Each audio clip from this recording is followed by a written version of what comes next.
Talaga yan si Pakulo. Ito na naisip magtayo ng laboratory. Sige, magpauto ka sa kanya. Walang ginagawang masama sa atin si Boss Divino. Ikaw ulit. Ang programang ito ay rated SPG, striktong patnubay at gabay ng magulang ang kailangan. Tuluyan nang napalaya si Lena sa bahay nila Rigor. Nakita niya ang karatulang nakapaskil kay Marsing na house for rent. Kaya kay Marsing mangungupahan si Lena. Payag naman dito sila Marsing. Sa dating kwarto ni Mokang ang magiging kwarto ni Lena. Katapat na katapat nito ang kwarto ni Marites. Kaya lagi silang magkikita kapag tumanaw sila sa bintana. Samantala, dahil dating pulis itong si Lena, ay mahalata niya ang galawan ni Marsing at Nita sa pagbibenta nito ng droga. Lagi niya kasing makikita na maraming pera sila Marsing, pero imbis na i-report ito ni Lena kay Rigor ay makikipagsabuatan pa siya.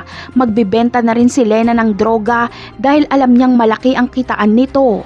Magiging empleyado nila Marsing si Lena sa pagbibenta ng vitamins na may lamang droga. Hindi talaga makakaligtas si Marites sa pagmumuka ni Lena dahil makikita niya ito kada umaga dahil magkatapat ang bintana ng kanilang mga kwarto at magkikita na naman sila sa palengke araw-araw dahil magkatabi lang ang pwesto ni Marites at nila Marsing. Lagi silang mag-aaway sa palengke. Sa kabilang eksena naman ay hindi nga magkakasundo si Amanda at Divina sa hatian sa negosyong droga. Dahil kampi si Tanggol kay Divina ay ipagtatanggol niya ito. Pagsasabihan niya ng hindi maganda si Amanda kaya magagalit si Supremo. Sasapakin ni Supremo si Tanggol kaya bagsak si Tanggol.